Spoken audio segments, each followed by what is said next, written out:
Karena memang untuk mendapatkan hakikat makrifatnya tidak bisa banyak-banyak guru. Karena menangkap nafsu ini, wujud nafsu itu tidak bisa banyak-banyak guru. Kalau menangkap hawa itu bisa. Menangkap wujud nafsu, bukan hudud nafsu. Ada istilahnya hudud dan wujud. Hudud keuntungan nafsu, itu karena hawa. Ada istilahnya wujud nafsu, itu adalah untuk ma'rifat tauhid hakiki, itu untuk mengalahkan syaitan. Jadi tidak bisa banyak guru, karena itu payah untuk menangkap wujud nafsu. Itu sama seperti kita menangkap rusa ke dalam limbah. Jadi kalau banyak pawang, akhirnya kita masuk ke dalam taron.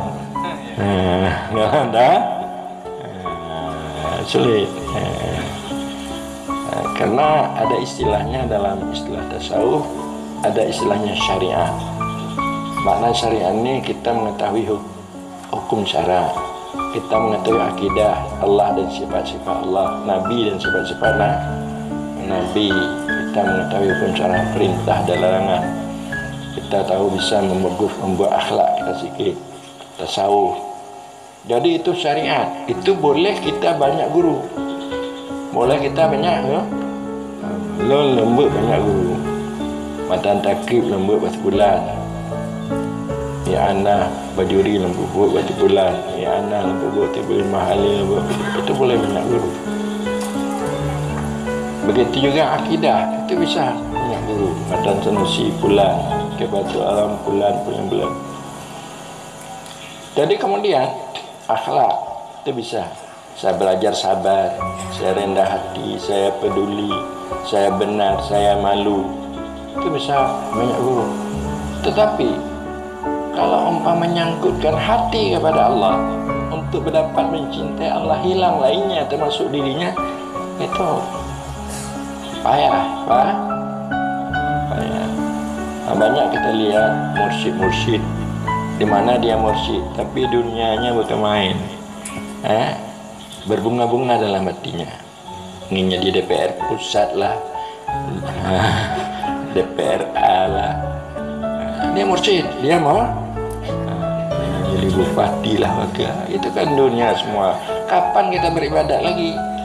Kapan kita itu mengajar lagi, mengamalkan hukum dengan baik sebagai contoh suri teladan bagi kita, mengenai dengan pengamalan kita, mengenai ilmu kita, hal kita, mari kita menjadi contoh. Kita adalah pewaris daripada Muhammad Rasulullah Sallallahu Alaihi Wasallam, dan juga bersama-sama lah kita, karena banyak lagi urusan agama ini yang kita belum tahu dan belum mengamalkan.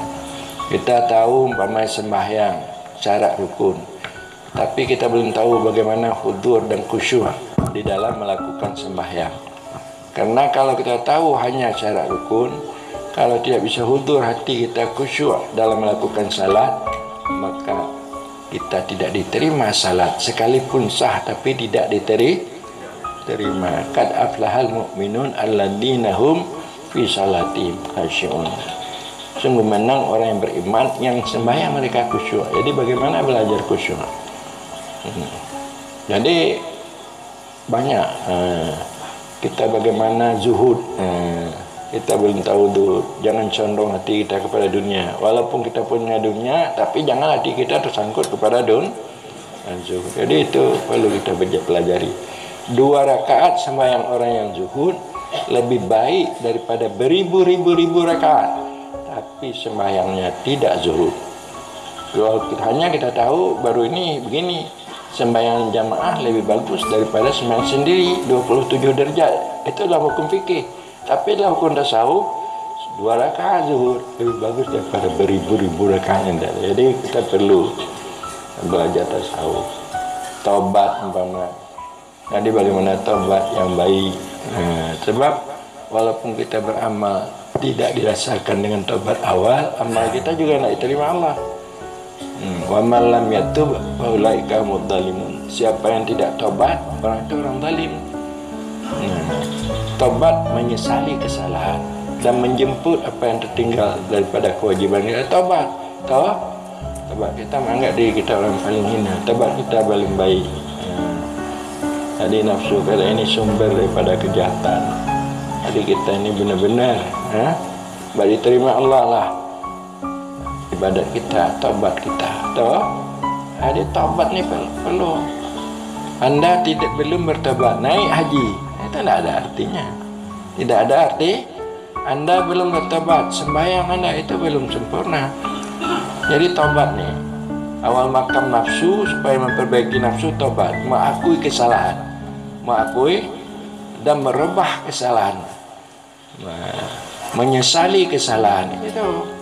Jadi itu diajarkan dalam tasawuf. Jadi banyak yang kita belum tahu dalam hal demikian. Maka kalau kita belum tobat, belum manis dalam ibadah kita, belum benar, liar hati kita dalam beribadah. Jadi mudah-mudahan telah saya mengharapkan abu-abu yang alim ya, supaya maulah bersama-sama di posko ini. Ya betul kan? Abu apa namanya? Abu Don, Abu Tulut lagi, Abu apa lagi? Abu Bakar. Jadi itu sebenarnya memeriksa nih. Kalau nanti saya sumpah bagaimana? Kalau tidak mau bersama-sama untuk membina umat, coba tanya abu-abu, dia disumpah deh.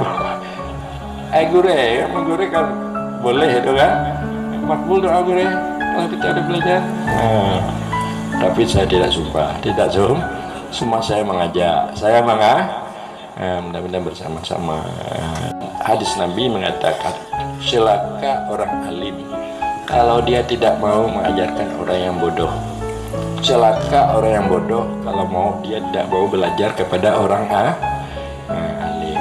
Will, celaka. Ada yang mana-mana will itu neraka, ada mana-mana celaka. Alim tidak mau mengajarkan ilmunya kepada orang bodoh. Orang bodoh kalau tidak mau belajar kepada orang alim. Jadi mudah-mudahan kesatuan persatuan ulama ya, tengku-tengku di bawah pimpinan daripada Pak Camat, Kapolsek dan Koramil. Ini kan kita tahu bermacam-macam jenis, bermacam-macam orang yang datang di sini kan, tingkah laku, sifat yang berbagai-bagai. Cuma kita kembalikan, boleh bermacam-macam, tapi harus akhlaknya bagus, harus akhlaknya harus taat patuh kepada Allah Subhanahu, harus hidup berkasih tidak ada lagi maksiat, tidak ada narkoba, tidak ada lagi, tidak ada yang jahat-jahat itu, tidak ada pencurian, aman, makmur, hidup bantu-bantu berkasih sayang.